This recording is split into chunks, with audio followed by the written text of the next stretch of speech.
गली news India की top 10 bulletin report में आपका स्वागत है। इस रिपोर्ट में हम कवर करेंगे 10 वो अहम खबरें जिन्हें मीडिया की हेडलाइंस में जगह नहीं दी गई। You are watching गली न्यूज। रिपोर्ट की पहली खबर में आपको बताएंगे, बिहार के मुख्यमंत्री नीतीश कुमार ने 15 दिसंबर को आयुष डॉक्टरों को नियुक्ति पत्र देते हुए एक मुस्लिम महिला डॉक्टर के चेहरे से हिजाब खींच दिया था। नीतीश कुमार का ये व्यवहार भारत की मीडिया तक ही सीमित नहीं रहा, बल्कि अंतर्राष्ट्रीय मीडिया और खासकर मुस्लिम बहुल देशों में भी चर्चा का विषय बना। तुर्की से लेकर कतर तक के मीडिया में नीतीश कुमार के इस व्यवहार की आलोचना हुई। तुर्की की मीडिया TRT वर्ल्ड ने एक्स पर इस न्यूज को शेयर करते हुए लिखा, पूर्वी भारत से वायरल हुए एक वीडियो में दिख रहा है कि बिहार के मुख्यमंत्री नीतीश कुमार एक सार्वजनिक कार्यक्रम में एक महिला डॉक्टर का हिजाब नीचे खींच देते हैं। वहीं तुर्की की एक इस्लामिक ऑर्गेनाइजेशन ने ट्वीट किया, उत्तर प्रदेश में उच्च शिक्षा मंत्री नीतीश कुमार ने हाल ही में नियुक्त एक मुस्लिम महिला डॉक्टर पर सार्वजनिक रूप से हमला किया और उसका हिजाब खींचा। ये एक गंभीर अपराध है जो इंसानी गरिमा और इस्लाम धर्म का खुला अपमान है। ये सिर्फ किसी एक व्यक्ति का व्यवहार नहीं है, बल्कि मुस्लिम महिलाओं को डराने धमकाने का संदेश है। ऐसे मामले में चुप रहना स्वीकार नहीं किया जा सकता, खासकर जब ये सब भारत में मौजूदा कट्टरपंथी सरकार के दौर में मुसलमानों पर बढ़ते दबाव के बीच हो रहा है। अल जजीरा ने भी इस खबर को फेसबुक पर शेयर किया। कतर यूनिवर्सिटी के प्रोफेसर और इस्लामी स्कॉलर अली अल करादागी ने इसे मानवीय गरिमा पर हमला बताया और कहा कि जो सत्ता आज हिजाब हटा रही है वो कल किसी भी अधिकार को छीन सकती है। अल जजीरा की अरबी वेबसाइट ने इस खबर को प्रमुखता से प्रकाशित करते हुए लिखा कि इस घटना ने भारत में मुसलमानों के खिलाफ नस्लवाद की बहस को फिर से सामने ला दिया है। मिडिल ईस्ट इवेंट्स ने एक्स पर वीडियो साझा करते हुए लिखा कि भारत में लगभग 22 करोड़ मुसलमान रहते हैं, जो आबादी का 15% है।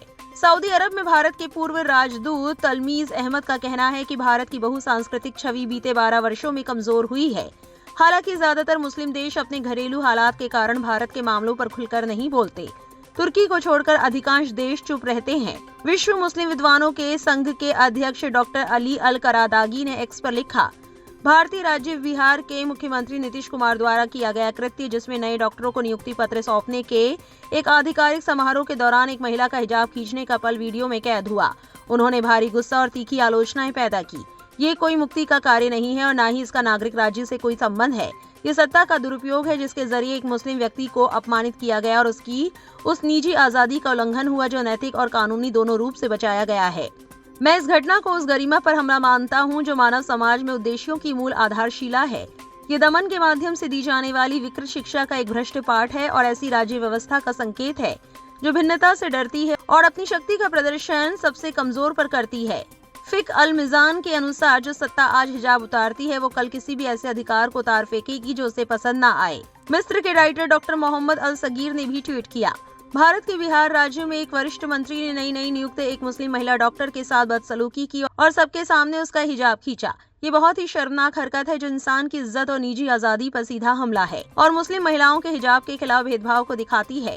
ये कोई अकेली घटना नहीं है, बल्कि मुस्लिम महिलाओं को डराने की कोशिश है। ऐसे मामलों पर चुप रहना ठीक नहीं है, खासकर जब मौजूदा सरकार के दौर में भारत में मुसलमानों पर दबाव और जुल्म लगातार बढ़ रहा है।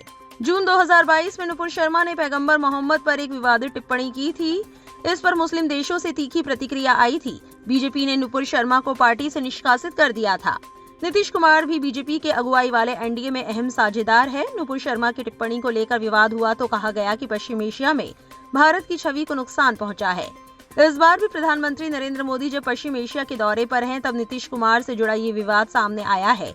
पश्चिम एशिया में भारत के बड़े कारोबारी साझेदार हैं और लाखों की संख्या में यहाँ भारतीय कामगार रहते हैं। ऐसे में भारत में कुछ भी होता है तो इसका असर वहाँ भी पड़ता है। इस बीच डॉक्टर नुसरत परवीन के भाई ने इस घटना को लेकर एक बड़ा बयान दिया है। उन्होंने कहा, मेरी बहन ने नौकरी नहीं करने का पक्का इरादा कर लिया है। डॉक्टर नुसरत परवीन के भाई ने कहा कि मेरी बहन ने नौकरी न करने का मन बना लिया है। हालांकि मैं और मेरा परिवार उसे समझाने की कोशिश कर रहे हैं। हम उसे कह रहे हैं कि ये किसी और की गलती थी तो उसे बुरा क्यों लगना चाहिए और उसे किसी और की वजह से अपनी नौकरी क्यों छोड़नी चाहिए। अब बढ़ते हैं रिपोर्ट की दूसरी खबर की तरफ, जहां लोगों ने सवाल किया कि क्या हिंदुस्तान में दो कानून है, क्या है पूरा मामला, बताते हैं आपको। कन्नौज में पोस्टेड ट्रैफिक सब इंस्पेक्टर आफाक खान सोशल मीडिया पर काफी एक्टिव रहते हैं। इंस्टाग्राम पर उनके 9,15,000 फॉलोअर्स हैं। आफाक खान की कई रील्स को मिलियंस व्यूज मिलते हैं। इस बीच आफाक खान आदर्श इंटर कॉलेज में छात्राओं को सुरक्षा संबंधी सुझाव देने पहुंचे थे। यहाँ उन्होंने मोहम्मद साहब का जिक्र करते हुए कहा कि जिस घर में बेटी पैदा होती है वहाँ रहमत बरसती है। अपने इसी बयान के चलते ट्रैफिक सब इंस्पेक्टर आफाक खान हिंदू संगठनों के निशाने पर आ गए हैं। विश्व हिंदू परिषद और बजरंग दल ने कड़ा विरोध जताते हुए सब इंस्पेक्टर के खिलाफ कार्रवाई की मांग की। विवाद बढ़ने पर पुलिस अधीक्षक ने आफाक खान को लाइन हाजिर कर दिया। आपको बता दें कि ऐसा क्या कहा था आफाक खान ने, जिस पर मचा बवाल। छात्राओं से बातचीत में आफाक खान ने कहा था, पहले क्या होता था अरब में, जिस घर में बेटी पैदा होती थी उसे जिंदा दफन कर दिया जाता था। शादी करना लोग तौहीन समझते थे। मोहम्मद साहब जब आए तो उन्होंने उसका विरोध किया और बेटियों को सुरक्षा देना शुरू किया। उन्होंने आगे कहा कि जिस घर में बेटी पैदा होती है वहाँ रहमत बरसती है। बता दें कि आफाक खान के इसी बयान का विश्व हिंदू परिषद और बजरंग दल के कार्यकर्ताओं ने विरोध किया। हिंदू संगठनों के नेताओं ने आफाक खान पर गंभीर आरोप लगाते हुए कहा कि वो जगह जगह हिंदुओं से पैर छुआने का काम करते हैं, हिंदुओं को टारगेट करने का काम करते हैं। हिंदुओं की गाड़ी पर अगर हिंदू लिखा है तो उसे राय देने का काम करते हैं, मगर उन्होंने अपने समाज के साथ कोई भी ऐसा व्यवहार नहीं किया है। बजरंग दल और विश्व हिंदू संगठन उनके सस्पेंशन की मांग करता है, उनके ऊपर उचित कार्रवाई हो, इसलिए हमने कप्तान साहब को ज्ञापन दिया है। शिकायत मिलने के बाद ट्रैफिक सब इंस्पेक्टर आफाक खान को लाइन हाजिर किया गया। फिलहाल मामले में आगे की जांच और कार्रवाई की जा रही है। इस पूरे मामले पर एक्स यूजर मरियम ने लिखा, क्या भारत में 2 कानून चल रहे हैं, आप ये खबर पढ़कर समझ जाएंगे।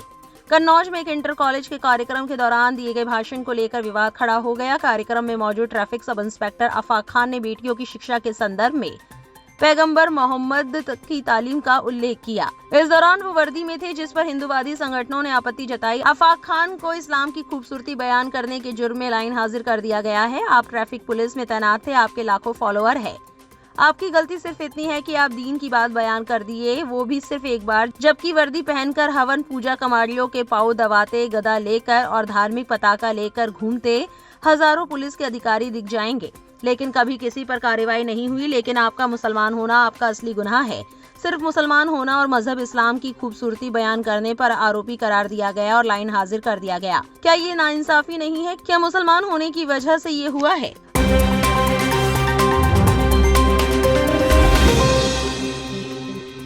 अब आपको बताते हैं इस रिपोर्ट की तीसरी सबसे बड़ी खबर, जिसने देश और विदेश में हलचल मचा दी है।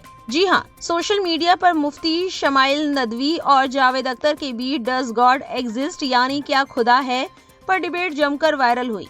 इस डिबेट की चर्चा लगभग पिछले 1 साल से चल रही है। बहरहाल 20 दिसंबर को इस डिबेट की डेट फिक्स हुई थी।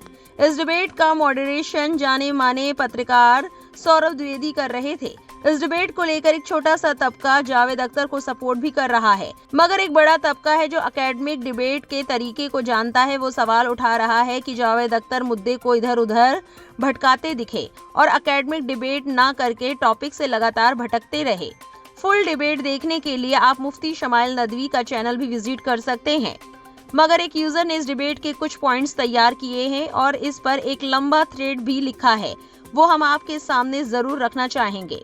आदिल मंसूरी नाम के एक्स यूजर ने लिखा, थ्रेड, आज मुफ्ती शमाइल नदवी साहब और जावेद अख्तर के बीच डिबेट हुई। इस डिबेट में मुफ्ती साहब ने बेहतरीन तरीके से अपनी बात रखी, कई पॉइंट्स पर जावेद अख्तर को लाजवाब कर दिया। आज उम्मती मुस्लिमा बड़े रश्क के साथ मुफ्ती साहब की पेशानी चूमती है। पॉइंट 1, जावेद अख्तर, लोग डिसाइड करेंगे क्या सही है क्या गलत है, मेजोरिटी डिसाइड करेगी। मुफ्ती साहब, दुनिया भर की मेजोरिटी ईश्वर के अस्तित्व को मानती है, आप क्यों नहीं मानते। पॉइंट 2, जावेद अख्तर, हमें नहीं मालूम लेकिन ईश्वर का अस्तित्व नहीं है। मुफ्ती साहब, अरे भाई नहीं मालूम तो क्लियरली कह देना, क्लेम क्यों कर रहे हैं। पॉइंट 3, पूरे वर्ल्ड में जो लिबरल और एथिस्ट इलाका है सबसे ज्यादा रेप केसेस वहाँ पर है। मजहबी इलाकों से ज्यादा रेप केसेस यूरोप में है। ये मुफ्ती शमाइल का उन नस्तिकों को जवाब था जो एविल के एग्जिस्टेंस की वजह से खुदा के वजूद को इनकार करते हैं। जावेद अख्तर, किसी मजहबी किताब में डायनासोर का जिक्र नहीं है। मुफ्ती साहब, अफसोस कि किसी मैथमेटिक्स की किताब में डायनासोर का जिक्र नहीं है तो इसका मतलब मैथमेटिक्स की किताब बेकार है। जावेद अख्तर, खुदा दुनिया बनाने से पहले क्या कर रहा था। मुफ्ती साहब, अरे हजरत, जिस खुदा ने समय को पैदा किया तो समय का तो सवाल ही नहीं बनता। मुफ्ती साहब, मेरे एक भी आर्गुमेंट को इन्होंने रिफ्यूट नहीं किया। जावेद अख्तर, कौन सा आर्गुमेंट। मुफ्ती साहब, आर्गुमेंट ऑफ कॉन्टेंजेंसी। जावेद अख्तर, ये कॉन्टेंजेंसी क्या होता है भाई। एक और यूजर ने लिखा, जावेद अख्तर, ऑब्जेक्टिव नैतिकता तय करने का अधिकार समाज के बहुमत के पास है। मुफ्ती शमाइल, हिटलर के पास बहुमत था, क्या नरसंहार सही था। जावेद अख्तर, नहीं, मेरा मतलब है प्लैनेट की मेजोरिटी। मुफ्ती शमाइल, प्लैनेट की मेजॉरिटी ईश्वर में, अल्लाह में यकीन रखती है, आप क्यों नहीं करते? जावेद अख्तर, सन्नाटा। एक और यूजर ने मीम शेयर करते हुए लिखा, कांप काहे रही हो? दरअसल आपको बता दें, डिबेट के दौरान जावेद अख्तर साहब का हाथ लगातार कांपते हुए दिखा। इसकी वजह उनकी उम्र का तकाजा भी हो सकता है।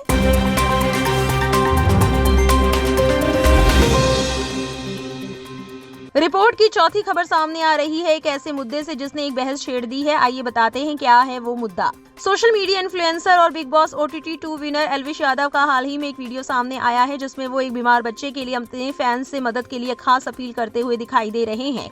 वीडियो में बच्चे के माता पिता भी हाथ जोड़े दिखाई दे रहे हैं। वीडियो में देखा जा सकता है एल्विश यादव कहते हैं कि राम राम जी सभी भाइयों को, मैं ऐसा वीडियो कभी बनाता नहीं हूँ। हालांकि एक मासूम बच्चा बीमार है, उसे स्पाइनल मस्कुलर एट्रोफी हो गया है। एक इंजेक्शन लगेगी जो USA से आता है जिसकी कीमत 9 करोड़ रुपए है। यदि आप सब मदद कर सकते हैं तो जरूर करें, जितना भी 10, 20, 500, 1000 रुपए बन सकता है मदद करें। यदि इंजेक्शन टाइम पर नहीं लगा तो ये नहीं बचेगा, इसलिए मैं चाहता हूं कि आप सब मदद करें। मैं खुद कर रहा हूं एल्विश यादव फाउंडेशन से। वीडियो के तुरंत बाद लाफ्टर शेफ्स 2 के विनर मुनव्वर फारूकी का वीडियो सामने आया है। उन्होंने बिना नाम लिए कहा कि कुछ NGO आजकल मशहूर सेलिब्रिटीज और इन्फ्लुएंसर्स से इमोशनल अपील करवाकर डोनेशन इकट्ठा कर रहे हैं। मेरे मैनेजर को एक कॉल आया था जिसमें कहा गया कि एक बच्चे की मदद के लिए अपील करनी है, इसके लिए हम आपको बहुत ज्यादा पैसे देंगे। इस पर बिग बॉस 17 के विनर ने कहा कि हमारे चार्जेस बहुत ज्यादा होते हैं और हैरानी की बात यह है कि ये लोग इतना पैसा देने को भी तैयार थे। उन्होंने कहा कि आमतौर पर हम ऐसे प्रमोशन करते नहीं है, मुझे समझ नहीं आया कि ये कौन सा कारोबार चल रहा है। उन्होंने ये भी कहा कि हो सकता है इलाज वाला हिस्सा सच हो या ना भी हो, लेकिन इलाज के बाद बचा पैसा कहाँ जाएगा? अगर इतना क्राउड फंड इकट्ठा हो रहा है तो इसके पीछे कोई बिजनेस की सोच तो जरूर होगी। उन्होंने नाराजगी जताते हुए कहा कि लोग पागल हो चुके हैं, मैं बस यही बात कह रहा हूँ कि ताकि लोगों को समझ आए कि क्या खेल चल रहा है। ये सही तरीका नहीं है। उन्होंने इशारा किया कि इस तरह की इमोशनल कहानियां सुनाकर इंसान गरीब से भी चैरिटी निकलवा सकते हैं। उन्होंने अपील की कि ऐसा मत करो, ये गलत है। इसके बाद एल्विश यादव का जवाब आया है। उन्होंने वीडियो शेयर किया जिसमें वो कहते नजर आ रहे हैं, मैं हर जगह देख रहा हूँ कि एल्विश ने तो घोटाला कर दिया, पैसा ले लिया। सबसे पहली बात, मैं किसी की मदद के लिए पैसे नहीं लेता। अगर वो मुझे पैसे दे रहे हैं तो उन्हें मदद की क्या जरूरत है? वीडियो में एल्विश ने बताया कि NGO की जानकारी, बारकोड और फंड ट्रैकिंग सार्वजनिक रूप से उपलब्ध है, वहां जाकर फंड देने वाला जांच कर सकता है। साथ ही एल्विश ने ये भी कहा कि कोई घोटाला नहीं है क्योंकि उन्होंने बच्चे के मेडिकल कागजात, डॉक्टरों के नाम और अस्पताल के पेपर्स देखे हैं जो असली है। एल्विश ने साफ कहा कि वो धोखाधड़ी में विश्वास नहीं करते। भगवान ने उन्हें बहुत कुछ दिया है, लोगों को बस बहाना चाहिए कि कैसे नीचा दिखाया जाए। अंत में उन्होंने कहा, अपने काम धंधे पर ध्यान दो। रिपोर्ट की 5वीं बड़ी खबर सामने आ रही है शिमला से। शिमला के संजौली इलाके में कई सालों से विवादों में फंसी 5 मंजिला मस्जिद की ऊपरी 3 मंजिलों को शहीद करने का काम फिर से शुरू कर दिया गया है। ये काम हिमाचल प्रदेश वक्फ बोर्ड और मस्जिद कमेटी की तरफ से किया जा रहा है। हाल ही में हिमाचल प्रदेश हाईकोर्ट ने आदेश दिया था कि मस्जिद की निचली 2 मंजिलें बनी रहेंगी, जबकि ऊपर की 3 मंजिलों को गलत निर्माण मानते हुए हटाया जाएगा। अदालत ने इस मामले की अगली सुनवाई 9 मार्च 2026 को तय की है। वक्फ बोर्ड के एक अधिकारी ने बताया कि मस्जिद की ऊपर की 2 मंजिलें पहले ही शहीद की जा चुकी है, जबकि तीसरी मंजिल का करीब आधा हिस्सा भी शहीद किया जा चुका है। पैसों और रिसोर्सेज की कमी की वजह से कुछ वक्त तक काम रुका रहा, लेकिन अब अपने इंतजाम से इसे पूरा किया जा रहा है। मस्जिद कमेटी का कहना है कि अदालत के आदेश के मुताबिक ही काम किया जा रहा है और पूरी प्रक्रिया शांति से चल रही है। मस्जिद के ऊपर की मंजिलें शहीद करने को लेकर आसपास के लोगों की अलग अलग राय सामने आ रही है। उत्तर प्रदेश के सहारनपुर से काम की तलाश में शिमला आए दर्जी इमरान ने कहा कि वे यहाँ सिर्फ मेहनत मजदूरी के लिए आए हैं।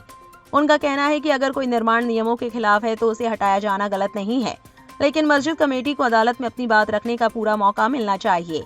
उन्होंने कहा कि फैसला अदालत का होना चाहिए, ना कि भीड़ के दबाव में। मस्जिद कमेटी के अध्यक्ष मोहम्मद लतीफ ने कहा कि ये मामला असल में सिर्फ गलत निर्माण से जुड़ा है, लेकिन इसे बेवजह धर्म से जोड़कर देखा जा रहा है।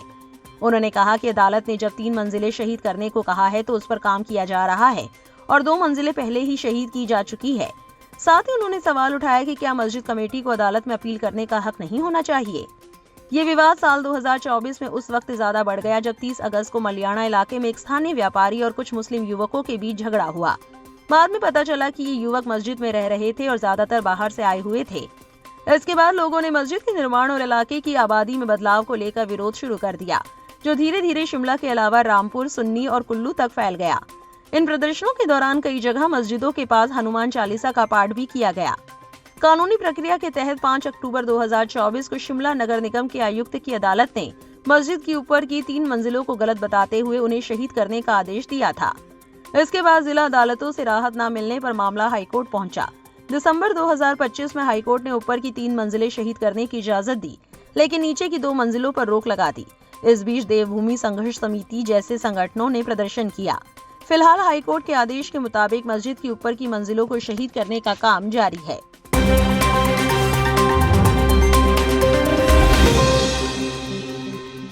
अब बढ़ते हैं रिपोर्ट की छठी खबर की तरफ।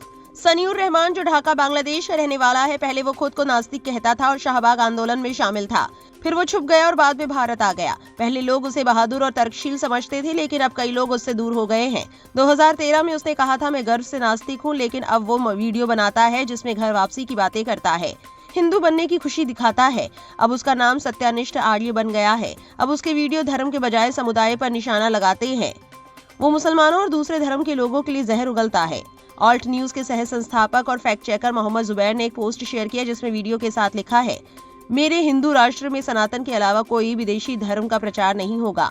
इस पोस्ट को शेयर करते हुए मोहम्मद जुबैर ने एक्स पर लिखा, ये व्यक्ति जो ईसाइयों को परेशान करता है और ईसा मसीह का मजाक उड़ाता है सनीउर रहमान है, जो बांग्लादेश से है, फिलहाल भारत में रह रहा है। वो पहले मुस्लिम था, बाद में उसने खुद को पूर्व मुस्लिम बताया और फिर 2013 में नास्तिक होने का दावा किया।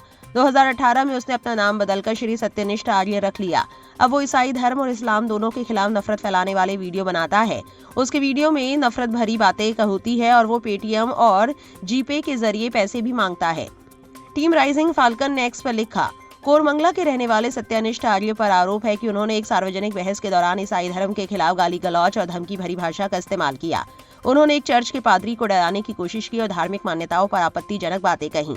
सोशल मीडिया पर घूम रहे एक और वीडियो में वही व्यक्ति पैगंबर मोहम्मद के बारे में बहुत अपमानजनक और गलत टिप्पणियां करते हुए दिखता है। साथ ही हजरत आयशा के बारे में भी बेहद बेइज्जती भरी बातें कही गई है। ऐसा कंटेंट बहुत भड़काऊ है, लोगों की धार्मिक भावनाओं को ठेस पहुंचाता है और समाज में नफरत फैला सकता है। आरोप है कि ये व्यक्ति ऐसे वीडियो बनाकर पैसे भी कमाता है और बताया जा रहा है कि उसे स्लाइस स्मॉल फाइनेंस बैंक के खाते के जरिए पैसा मिलता है। इससे ये चिंता भी पैदा होती है कि नफरत फैलाने के लिए पैसों के प्लेटफॉर्म का गलत इस्तेमाल हो रहा है। हम बेंगलुरु सिटी पुलिस और डीजीपी कर्नाटका से अपील करते हैं कि इन वीडियो पर तुरंत ध्यान दिया जाए और नफरत फैलाने, धमकी देने और समाज में तनाव पैदा करने से जुड़े कानूनों के तहत सही जांच शुरू की जाए। हम माननीय मुख्यमंत्री सिद्धार्थ मैया से भी अनुरोध करते हैं कि वे कानून लागू करने वाली एजेंसियों को सख्त कार्रवाई के निर्देश दें, क्योंकि बार बार धार्मिक नफरत और डर फैलाने वाले लोग समाज की शांति, एकता और संविधान की मूल भावना के लिए खतरा है। धर्म के नाम पर नफरत और धमकी को किसी भी हाल में नजरअंदाज नहीं किया जाना चाहिए। इस पर डीसीपी साउथ ईस्ट बीसीपी का जवाब आया। वीडियो में जो व्यक्ति दिख रहा है वो कर्नाटक राज्य का रहने वाला नहीं है और ना ही उसका हैंडलर कोरमंगला क्षेत्र में रहता है। इसके बावजूद आगे की कार्रवाई के लिए कोरमंगला पुलिस स्टेशन में एनसीआर दर्ज कर लिया गया है। सादर कोरमंगला टीम। आपको बताते हैं कि विशेषज्ञ कहते हैं कि नास्तिक एक बार नास्तिक रहता है, अचानक धर्म बदल लेना सही नहीं है। अब लगता है कि सनीउर सिर्फ मौका देखकर कमाई करने वाला बन गया है और लोगों को लड़ाकर पैसे कमा रहा है।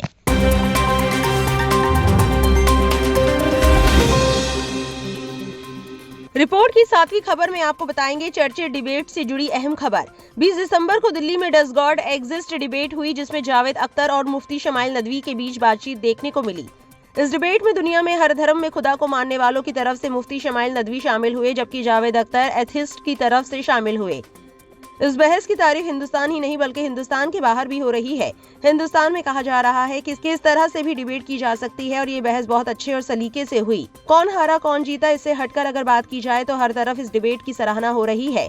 लोग कह रहे हैं कि जावेद अख्तर और मुफ्ती शमाइल नदवी साहब दोनों ने बहुत अच्छे तरीके से अपनी अपनी बातें रखी। वहीं अब जावेद अख्तर की वाइफ शबाना आजमी ने राइटर कौसर मुनीर की पोस्ट को शेयर किया है, जिसमें उन्होंने लिखा है, मेरे पिता जो एक पक्के आस्था रखने वाले इंसान थे, जिंदगी के आखिरी दिनों में जब उन्हें बहुत ज्यादा तकलीफें झेलनी पड़ी तो वे अपने धर्म और विश्वास को लेकर उलझन में पड़ गए। आखिर में उन्होंने गॉड के होने को समझने के लिए अलग अलग तरह की सोच और तर्क का सहारा लेना शुरू कर दिया। उन्हें इस हालत में देखना मेरे लिए शायद और भी ज्यादा दर्दनाक था। वो सिर्फ शरीर से ही नहीं बल्कि अपने विश्वास से भी जैसे लकवा ग्रस्त हो गए थे। कल की बहस में आपके सामने वाला व्यक्ति अपने तमाम वादों और गॉड से जुड़ी बातों की पूरी तैयारी के साथ आया था, लेकिन हैरानी की बात ये रही कि आपने अपने इंसानी और सच्चे सवालों से इस देश की सोच को झकझोर दिया। मैं आपकी बेबाक सोच की तारीफ करती हूँ और आपके मजबूत हौसले के लिए आपका शुक्रिया अदा करती हूँ। आप मेरे जैसे लाखों ऐसे लोगों को उम्मीद देते हैं जो गॉड में विश्वास नहीं रखते।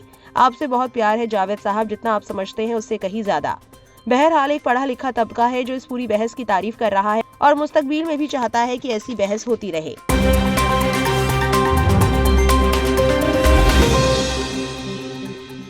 आइए अब रुक करते हैं इस बुलेटिन की 8वीं खबर की तरफ। बीजेपी की माइनॉरिटी नेता नाज़िया इलाही खान ने 22 दिसंबर 2025 को सोशल मीडिया प्लेटफॉर्म एक्स पर इंडिगो एयरलाइंस के स्टाफ पर गुस्सा करके वीडियो शेयर कर विवाद खड़ा कर दिया। नाज़िया खान ने अपने पोस्ट में मुस्लिम कर्मचारियों के खिलाफ आपत्तिजनक और भड़काऊ बातें कहीं और इंडिगो की भर्ती नीति पर सवाल उठाते हुए इसे राष्ट्रीय सुरक्षा के लिए खतरा बताया। उन्होंने एयरलाइन के मालिक पर भी आरोप लगाए। जब सोशल मीडिया पर उनकी कड़ी आलोचना हुई तो उन्होंने एक और पोस्ट डालकर अपने बयान पर कायम रहने की बात कही और कहा कि वो चुप नहीं रहेंगी भले ही उन्हें ब्लैकलिस्ट कर दिया जाए। इस पूरे मामले पर इस वक्त एक लंबी बहस चल रही है। नाज़िया इलाही भी लगातार लोगों के ट्वीट्स पर अपने बयान दे रही हैं और उनके बयानों पर लोगों का गुस्सा जमकर फूट रहा है। द क्रेडिबल न्यूज ने लिखा, पूरा देश परेशान है, अब्दुल और अब्दुल्ला से इंडिगो कर्मचारी से महिला ने की बदसलूकी। अशोक कुमार पांडे ने लिखा, क्या कुणाल कामरा पर बैन लगाने वाला इंडिगो अपने कर्मचारी से नीचतापूर्ण व्यवहार करने वाली इस कम्युनल महिला पर कोई कार्रवाई करेगा? फैक्ट चेकर मोहम्मद जुबैर ने एक्स पर लिखा, राइट विंग के समर्थकों से समर्थन और तारीफ पाने के लिए ऐसी बातें की जाती हैं, लेकिन अफसोस है कि इंडिगो अपने मुस्लिम कर्मचारियों के साथ हो रही खास तरह की परेशानियों पर चुप रहेगा। वैसे वो खुद को बीजेपी की अल्पसंख्यक नेता बताती हैं। मोहम्मद जुबैर ने एक और ट्वीट किया, इस बीजेपी के अल्पसंख्यक नेता नाज़िया के खिलाफ कोई कार्रवाई नहीं होगी क्योंकि वो बीजेपी से जुड़ी है और चित्रा जैसे गोदी मीडिया एंकर उन्हें टीवी डिबेट में बुलाते हैं ताकि मुसलमानों के खिलाफ बातें फैलाई जा सके। बरखा दत्त ने इंडिगो को टैग करते हुए एक्स पर लिखा, ये बेहद घिनौना है इंडिगो, क्या आपने अपने कर्मचारियों के पक्ष में आवाज उठाई और क्या बीजेपी इस महिला की नफरत भरी सोच के खिलाफ कोई कार्रवाई करेगी?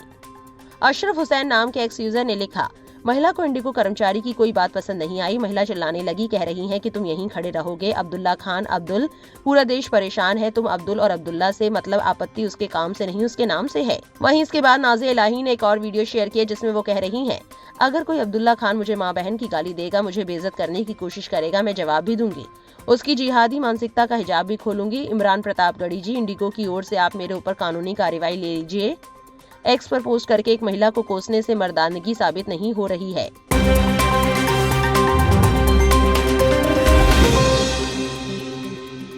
आइए अब रुक करते हैं रिपोर्ट की 9वीं खबर की तरफ। साल 2015 के अखलाक मॉब लिंचिंग मामले में उत्तर प्रदेश सरकार को बड़ा झटका लगा है।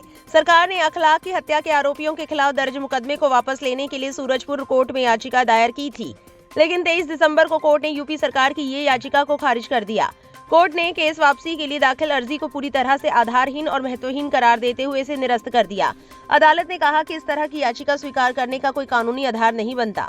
उत्तर प्रदेश की योगी आदित्यनाथ सरकार ने इस साल अक्टूबर में सीआरपीसी की धारा 321 के तहत आरोपियों के खिलाफ दर्ज केस वापस लेने की मांग की थी।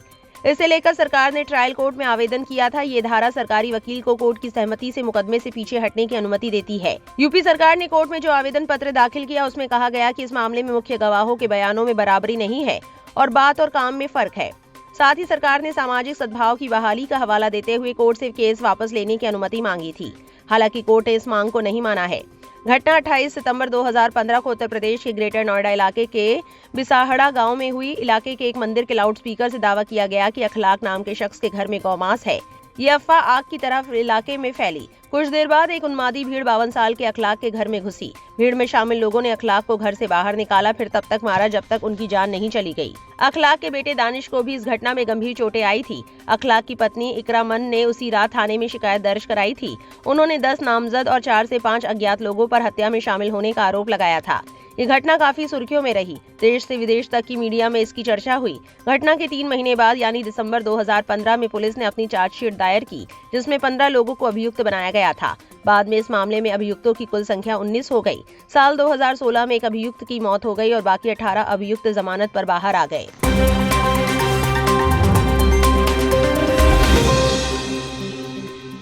आइए अब रुक करते हैं रिपोर्ट की 10वीं खबर की तरफ। सोशल मीडिया पर एक वीडियो वायरल है जिसमें आईडी कार्ड पहने एक आदमी ने ट्रेन के दरवाजे के पास एक लड़की को रोक रखा है। इस लड़की ने वीडियो में अपने मुंह को दुपट्टे से ढककर रखा है। वीडियो में लड़की उसके सामने हाथ जोड़े खड़ी है। फिर बाद में ये आदमी लड़की को ट्रेन के टॉयलेट में जाने का इशारा करता है और वो अंदर चली जाती है। बाद में ये आदमी भी उसके पीछे पीछे टॉयलेट में घुस जाता है। सोशल मीडिया पर ये वीडियो शेयर कर दावा किया जा रहा है कि लड़की के पास ट्रेन का टिकट नहीं था। वो टीसी से माफी मांग रही थी, लेकिन टीसी ने उसके साथ शर्मनाक हरकत की। मिस्टर खान नाम के एक एक्स हैंडल ने वायरल वीडियो पोस्ट करते हुए लिखा कि बच्ची का कसूर सिर्फ इतना था कि इसके पास टिकट नहीं था। वो हाथ जोड़कर माफी मांगती रही, लेकिन टीसी को तरस नहीं आया। वो इंसान की शक्ल में छुपा हुआ दरिंदा है। एक्स अकाउंट ऑक्सोमिया जियोरी ने भी ये वीडियो शेयर करते हुए लिखा कि यहाँ जो हो रहा है वो डरावना है और महिलाओं की सुरक्षा के लिए खतरा लग रहा है। इसके साथ ही उन्होंने रेल मंत्री अश्विनी वैष्णव को टैग करते हुए चलती ट्रेनों में निगरानी बढ़ाने की मांग की। Pakistani propaganda account the Pakistan telegraph ने वीडियो शेयर करते हुए कहा कि भारत देश महिलाओं के लिए नहीं है। ज्यादातर भारतीय पुरुषों के अंदर एक वहशी जानवर छिपा होता है। ऐसे ही कई सोशल मीडिया अकाउंट्स ने ये वीडियो समान दावों के साथ शेयर किया। इस वीडियो को लेकर कीवर्ड सर्च करने पर ऑल्ट न्यूज को द नालंदा इंडेक्स नाम के अकाउंट का एक पोस्ट मिला जिसमें यूजर ने बताया था कि वायरल वीडियो फर्जी है। ये भ्रामक वीडियो राज ठाकुर नाम के क्रिएटर ने बनाया था। साथ ही यूजर ने राज ठाकुर के इंस्टाग्राम अकाउंट का एक स्क्रीनशॉट भी पोस्ट किया। इंस्टाग्राम पर राज ठाकुर का अकाउंट देखा तो पाया कि ये शख्स एक कंटेंट क्रिएटर है और ऐसे ही स्क्रिप्टेड वीडियोस बनाता है। इस यूजर ने ऐसे ही कई स्क्रिप्टेड वीडियोस ट्रेन में बनाए हैं। इस अकाउंट पर वायरल वीडियो से मिलता जुलता एक वीडियो भी हमें मिला। हालांकि इसमें वायरल वीडियो की तरह लड़की ने अपना मुंह दुपट्टे से नहीं ढका है, लेकिन वीडियो देखकर साफ मालूम पड़ता है कि इसमें मौजूद एक्टर और जगह वायरल वीडियो से मेल खाता है। दोनों वीडियोस में लड़की और इस आदमी के कपड़े भी समान है। साथ ही राज ठाकुर ने इस वीडियो के कैप्शन में लिखा है कि ये वीडियो पूरी तरह से स्क्रिप्टेड है, असली नहीं, और सारा कंटेंट सिर्फ मनोरंजन और जागरूकता के लिए बनाया गया है, ना कि नफरत फैलाने के लिए। कुल मिलाकर कई यूजर्स ने एक स्क्रिप्टेड वीडियो शेयर कर दावा किया कि लड़की के पास ट्रेन का टिकट नहीं था। वो टीसी से माफी मांग रही थी, लेकिन टीसी ने उसका फायदा उठाया। इन तमाम खबरों को लेकर आपकी क्या राय है, कमेंट सेक्शन में जरूर लिखें और ऐसी और वायरल अपडेट्स के लिए हमारे चैनल को सब्सक्राइब करना ना भूलें।